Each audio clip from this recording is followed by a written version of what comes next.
Fala galera, tudo bom? Professor Alex aqui de Geografia e vamos para mais um vídeo. Hoje a gente vai tratar sobre a hidrografia. Qual é o objetivo nosso aqui hoje? Eu quero que você entenda os principais conceitos que estão relacionados à hidrografia. Legal? Sobretudo as dinâmicas. É isso que eu quero. Vamos lá, começando aqui pelo ciclo hidrológico. O ciclo hidrológico nada mais é do que o movimento que a água vai fazer dentro do nosso planeta. Legal? Vamos relembrar aí quais são esse movimento que a água faz. Isso aí vocês aprendem lá na escola da tia Teteia, né? Tenho certeza disso. Vamos partir ali dos oceanos, né? Dos corpos hídricos. A gente tem o que? O processo de evaporação, ou seja, a água sai do estado líquido e entra para um estado gasoso. Por que isso acontece? Por causa do aumento de temperatura, tá? Calor. Então, vamos lá. Depois que a água evapora, né, vai formar quem? As nuvens. Sai do estado gasoso e entra no estado que? Sólido. Legal? Bom, depois que vai formar as nuvens, de tão pesada que essa nuvem vai ficar, a ação da gravidade, o que vai acontecer? Começam -se a formar ali as gotículas d'água, né, e elas vão cair. Esse processo de cair, a gente pode dar alguns nomes. Né? Primeiro, precipitação ou pluviosidade. Nada mais do que a chuva. Legal? Então, choveu, o que vai acontecer? Ela vai atingir a superfície da Terra. Quando ela chega na superfície da Terra, ela pode seguir alguns caminhos, que nada mais é do que o escoamento superficial, e aí ela vai escoar sempre para uma parte mais baixa, tá? É o que vai formar um rio, tá? E aí qual é a ideia de rio? Corre da parte mais baixa, corre da parte mais alta para a parte mais baixa, sempre, tá? Depois, eu posso ter ali o escoamento subsuperficial, tá? Que é embaixo da terra, embaixo do solo. E aí o que é legal você entender é o seguinte: esse escoamento subsuperficial, né, que vai se dar ali pelo processo de infiltração, ele pode tanto estar escoando direto para uma lagoa, para um rio ou para o próprio mar, ou ele pode estar ali criando, se acumulando, né? É o que a gente vai chamar de água subterrânea, recarregando ali os aquíferos, o lençol freático. Legal? Então isso é importante. Não se esqueçam, ciclo hidrológico é o movimento que a água faz no planeta. Vamos partir dessa ideia aí. Bom, e aí a gente viu que esse movimento, em um determinado momento, a água vai correr da parte mais alta para a parte mais baixa. Tá? Agora vejam bem, essa parte mais alta vai ser alimentada, né, pela chuva. É um regime pluvial que a gente chama. Por quê? Vai chover no topo da montanha, a água vai se concentrar, é o que a gente vai chamar ali de nascente. Legal? Então a água vai meio que nascer lá no topo da montanha porque foi alimentado nesse primeiro momento pela água da chuva. Bacana? Depois vai acontecer o quê? A água vai seguir para a sua porção mais baixa. Então ela vai sair de uma região amontante e vai seguir em direção à parte mais baixa que a gente chama de jusante, que é onde está a foz do rio. Legal? Esse caminho que a água vai percorrer, a gente chama de curso. Tá? E aí o que é interessante você entender é o seguinte, né?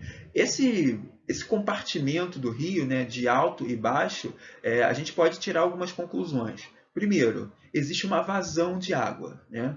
A água ela vai ter uma maior vazão na parte mais alta ou na parte mais baixa? Certamente que na parte mais alta. Né? O que seria a vazão da água? Seria a velocidade. Por quê? Na parte montante, a gente tem um tipo de relevo, né, típico de planalto. Ou seja, a água está se fazendo um direcionamento, né, de cima para baixo. Então, eu vou ter uma maior velocidade dessa água. Legal? Enquanto que a jusante, eu já vou ter um outro ambiente, que é o ambiente de planície. Então, a água ela não vai ter uma vazão tão alta assim. Consequentemente, o seu poder erosivo será muito menor. Legal? Então, por isso que quando vai chegando ali a jusante, na desembocadura desse rio, o rio ele tende a fazer curvas, né? Voltas, que a gente chama isso de meandro. Legal? Então, se perguntar para vocês, aonde que o rio tem maior poder erosivo? Aonde que vocês vão citar? O alto curso desse rio ou o baixo curso desse rio? Certamente que será o alto curso. Legal? Bom, depois, a gente tem também os chamados afluentes. Quem são os afluentes? São aqueles rios secundários, né, que estão onde estão jogando água para o rio principal. Quando eu tenho esses dois rios se juntando, a gente tem a famosa confluência. Tá? O que seria então o talveg? O talveg nada mais é do que o leito desse rio, tá? Seria o chão desse rio, vamos assim dizer. E aí esse talveg ele pode ser, né, mais profundo, menos profundo, a depender do processo erosivo desse rio, da vazão desse rio. Tá? E aí depois a gente tem a foz. Né? O que seria a foz? Seria a desembocadura desse rio, aonde esse rio está jogando água. Tá? E aí eu tenho algumas modalidades de foz. Eu tenho a foz em estuário, eu tenho a foz em delta, ou eu tenho a foz mista, né? Que seria estuário e delta junto. Eu tenho uma imagem que eu vou explicar melhor isso aí para vocês. Tá? Vamos passar aqui para depois. A característica desse rio, tá? Ou seja, a foz desse rio. Pode ser ali, esse rio ele pode estar jogando água no interior do continente, e aí eu posso chamar isso de rio com características endorreicas. Tá? Essa água do rio ela pode estar se direcionando direto para o mar, o que eu vou chamar isso de exorreica. Depois eu tenho quem? A arreica, né? Ou seja, são aquelas águas em que elas evaporam quando vai chegando a foz desse rio. Legal? E eu tenho também a criptorreica. Nada mais é o quê? Quando esse rio vai chegando na sua foz, ele não corre para o mar, ele não fica preservado dentro do continente e ele também não evapora. Simplesmente ele é captado pelo subsolo. Essa água ela vai infiltrar no subsolo. Legal? Como se fosse ali quase que uma areia movediça. Né? Mas nada mais é do que uma porosidade nesse solo. Tá? Foi, galera? Isso precisa estar muito claro, hein? Sobretudo esses nomezinhos aí, de talveg, jusante, montante. Tá? Tá aqui, ó, as duas imagens para exemplificar aí o que seria a foz. Tá? A foz nada mais é do que esse ambiente de saída do rio. Legal? E aí eu tenho tanto uma foz em delta e uma foz em estuário.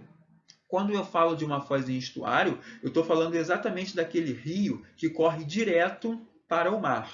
Tá? Ou seja, ele não tem nenhum empecilho ali na desembocadura dele, tá? Entre o continente e entre o mar.